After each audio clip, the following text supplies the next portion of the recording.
जोहार युवा के प्लेटफॉर्म में आप सभी का स्वागत है। टू द पॉइंट में हम लोग का आज एक और टॉपिक है, शिमला समझौता। क्या है ये और क्या प्रभाव होगा इसके निलंबन का। तो ये अभी 11 जेपीएससी इंटरव्यू हो या यूपीएससी जेपीएससी और बीपीएससी के मेंस के जो भी एग्जामिनेशन हो रहे हैं उसको लेकर काफ़ी इम्पोर्टेंट टॉपिक है।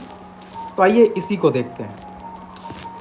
बात यह है कि 22 अप्रैल 2025 को भी हाल में जो पहलगाम में आतंकी हमला हुआ, उसके बाद भारत सरकार ने कई कड़े कदम उठाए और उन्हीं के प्रत्युत्तर में पाकिस्तान ने कुछ कदम उठाए और इसी में एक है शिमला समझौता का निलंबन।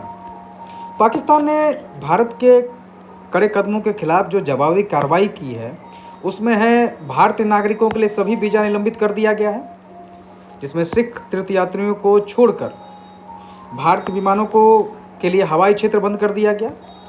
बाघा सीमा चौकी बंद कर दी गई है और सभी व्यापार गतिविधियां निलंबित कर दी गई हैं। शिमला समझौता एक महत्वपूर्ण समझौता था दोनों देशों के बीच में, इसको निलंबित कर दिया है।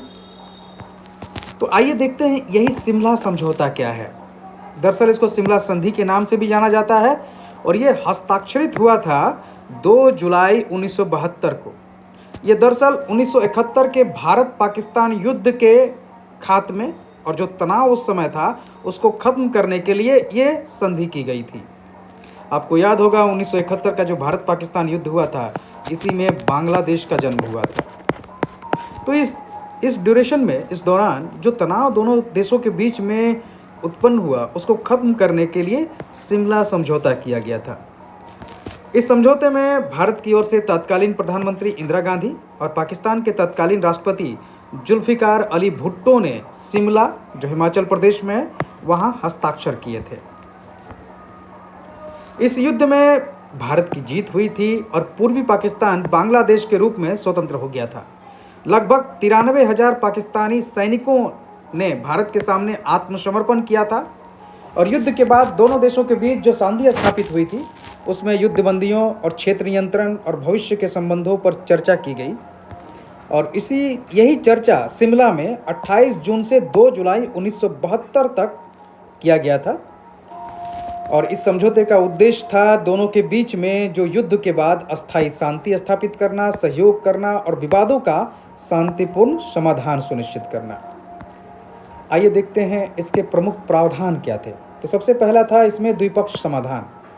दोनों देश जो विवाद थे दोनों देशों के बीच में, खासकर जम्मू कश्मीर से संबंधित मामलों को लेकर, उसको द्विपक्षीय वार्ता के माध्यम से हल करना उद्देश्य रहा है, बिना किसी तीसरे पक्ष की मध्यस्थता के। और ये प्रावधान भारत के लिए काफ़ी महत्वपूर्ण था क्योंकि कश्मीर के मुद्दे को ये अंतर्राष्ट्रीय मंचों से दूर रखता है। वास्तविकता में भले ऐसा ना हो, लेकिन इस शिमला समझौते का एक प्रमुख प्रावधान रहा है। इसमें नियंत्रण रेखा भी स्थापित की गई थी, लाइन ऑफ कंट्रोल, क्योंकि 1971 युद्ध के बाद जम्मू कश्मीर में स्थापित युद्ध विराम रेखा को नियंत्रण रेखा के रूप में मान्यता दे दी गई थी। दोनों देश इस रेखा सम्मान करने और इसे एक तरफा बदलने से बचने के लिए सहमत हो गए थे। दोनों देश शांति और सहयोग की ओर बढ़ रहे थे और एक दूसरे का सहयोग करने के लिए भी वो राजी हो गए थे। एक दूसरे के खिलाफ बल प्रयोग, युद्ध की धमकी से बचने का भी वचन दिया था। इसमें युद्धबंदियों और क्षेत्र की वापसी भी की गई थी। भारत ने 93,000 पाकिस्तानी युद्धबंदियों को रिहा किया था और युद्ध के दौरान कब्जाए गए अधिकांश क्षेत्र को वापस करने पर सहमत हो गया था। पाकिस्तान ने बांग्लादेश के साथ संबंध सामान्य करने और उसे मान्यता देने का वादा किया। इसमें सहयोग के क्षेत्र के जो थे उसको भी सुनिश्चित किया गया था कि बढ़ावा किसको मिला चाहिए। तो व्यापार, संचार, विज्ञान, संस्कृति और अन्य क्षेत्रों में दोनों देश सहयोग को बढ़ावा देने के लिए राजी हो गए थे।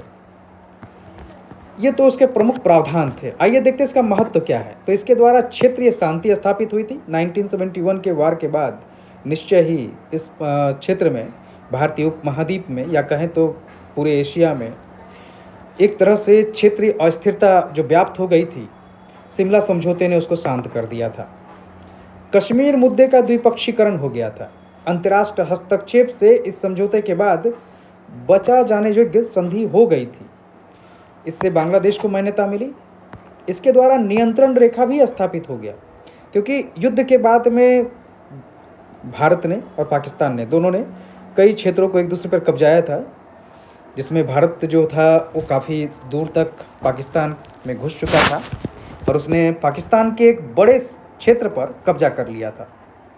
तो जम्मू कश्मीर में इस संधि के साथ एक स्पष्ट सीमा रेखा प्रदान की गई, जो बाद के वर्षों में दोनों देशों के बीच सैन्य तनाव को कम किया।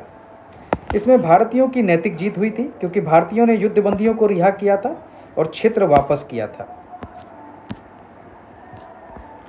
लेकिन पहलगाम आतंकी हमले के बाद भारत ने जिस तरह से सिंधु समझौता को निलंबित किया, उसी तरह से पाकिस्तान ने जवाबी कार्रवाई में शिमला समझौता का निलंबन कर दिया। अब इससे क्या प्रभाव होगा? भारत पाकिस्तान के संबंधों पर प्रभाव को देखते हैं। तो ये एक तरह से भारत और पाकिस्तान के बीच कूटनीतिक संबंधों का पतन है। दोनों देशों के बीच जो द्विपक्षीय वार्ताएं और शांति की आधारशिला रखी गई थी, इस समझौते के बाद वो एक तरह से न्यूनतम स्तर पर आ जाएगा। दोनों देशों के उच्चायोगों के कर्मचारियों की संख्या भी अब काफ़ी घटा दी गई है।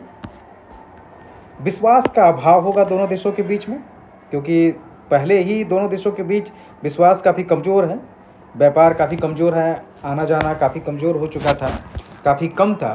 तो सिंधु जल संधि निलंबन और अब शिमला समझौता के निलंबन के बाद दोनों देशों के बीच में तनाव बहुत ज़्यादा बढ़ जाएगा। इसका प्रभाव जम्मू कश्मीर और नियंत्रण रेखा पर भी पड़ेगा, क्योंकि जब शिमला समझौता दरअसल एलओसी को या नियंत्रण रेखा को स्थापित करता है, उसको मान्यता देता है, लेकिन अब जब शिमला समझौता ही नहीं रहेगा तो कोई नियंत्रण रेखा भी नहीं रही। अब ये हो सकता है कि दोनों देश चाहे तो एक दूसरे के सीमा को रेखा को पार कर सकते हैं। कश्मीर मुद्दे का पाकिस्तान अब अंतर्राष्ट्रीयकरण कर सकता है। इससे क्षेत्रीय स्थिरता पर भी प्रभाव पड़ेगा, क्योंकि संघर्ष का जोखिम बढ़ जाएगा दोनों देशों के बीच में, और ये बहुत खतरनाक है क्योंकि दोनों देश परमाणु शक्ति संपन्न है। तो किसी भी देश, और एक बात ये भी है कि आज पाकिस्तान न तो 1971 वाला पाकिस्तान है, न भारत ही वैसा है, क्योंकि आज दोनों देश परमाणु शक्ति संपन्न है। तो ये नहीं कहा जा सकता है कि दोनों देशों में किसकी जीत होगी। नुकसान दोनों देशों को होने की संभावना ज़्यादा है। दक्षिण एशिया के सहयोग में भी प्रभाव पड़ेगा, क्योंकि दोनों देश दक्षिण एशियाई क्षेत्र सहयोग संगठन सार्क में पहले से ही भारत और पाकिस्तान के तनाव के कारण सार्क निष्क्रिय है। अब जो दक्षिण एशिया में सहयोग बढ़ रहे थे थोड़ा बहुत, उसमें और कमी आ जाएगी। अफगानिस्तान, बांग्लादेश और अन्य पड़ोसी देश इस तनाव से अप्रत्यक्ष रूप से प्रभावित होंगे, खासकर व्यापार और सुरक्षा के लिहाज से।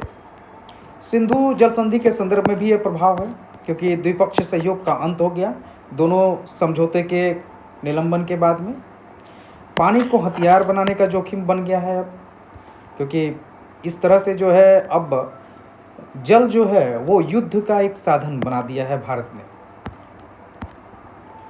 कूटनीतिक और कानूनी प्रभाव भी इसके देखे जा सकते हैं। अंतर्राष्ट्रीय प्रतिक्रिया सामने आ सकती है, खासकर जो सुपर पावर हैं उनके। विश्व बैंक सिंधु जल संधि के गारंटर के तौर पर है, तो वो शिमला समझौते और सिंधु जल संधि में दोनों को मध्यस्थता की कोशिश कर सकता है।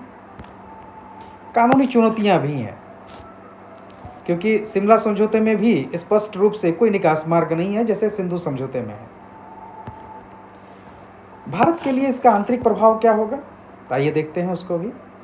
राष्ट्रीय एकता जो है वो मजबूत हो जाएगी, क्योंकि संकट के समय में पूरा भारत एक होता है। अभी हाल में भी सर्वदलीय जो बैठक हुई थी, उसमें सभी दलों ने हमले की निंदा की और सरकार की कार्रवाई का समर्थन किया। सुरक्षा और अर्थव्यवस्था प्रभावित हो सकती है, क्योंकि भारत को एलओसी पर, लाइन ऑफ कंट्रोल पर सैन्य तैनाती बढ़ाना पड़ेगा, जिससे रक्षा बजट का दबाव बढ़ जाएगा। पर्यटन जम्मू कश्मीर में उसको नुकसान होगा। पाकिस्तान के लिए इसके आंतरिक प्रभाव देखें तो वहाँ आर्थिक और सामाजिक दबाव ज़्यादा पड़ेगा, क्योंकि शिमला समझौता और सिंधु जल संधि के कारण पाकिस्तान की जो पहले से कमज़ोर अर्थव्यवस्था है उस पर और दबाव डालेगा। जल संकट से वहाँ की कृषि और जल विद्युत परियोजनाएं प्रभावित होंगी। खाद्य असुरक्षा और ऊर्जा संकट पाकिस्तान में बढ़ सकता है। आंतरिक अस्थिरता का जोखिम भी बढ़ सकता है, क्योंकि बलूचिस्तान पहले से विद्रोह कर रहा है, तो वहाँ की जनता सरकार पर भारत के खिलाफ कठोर कार्रवाई का दबाव भी डाल सकती है, और अगर आर्थिक और असुरक्षित पाकिस्तान टूटने का भी संकट हो सकता है। सैन्य और राजनीतिक गतिशीलता बढ़ेगी, क्योंकि पाकिस्तान की सेना वहाँ पर पहले ही राजनीतिक तौर पर शक्तिशाली है, तो भारत के खिलाफ कड़े रुख अख्तियार कर सकती है, जिससे इस क्षेत्र में दक्षिण एशिया में युद्ध की संभावना बढ़ जाएगी। अब इसका समाधान कैसे हो सकता है? तो कूटनीतिक मध्यस्थता की जा सकती है, चाहे वो विश्व बैंक हो, चाहे तटस्थ देश हो, या जो सुपर पावर कंट्रीज़ हैं, संयुक्त राष्ट्र संघ है, ये कर सकते हैं।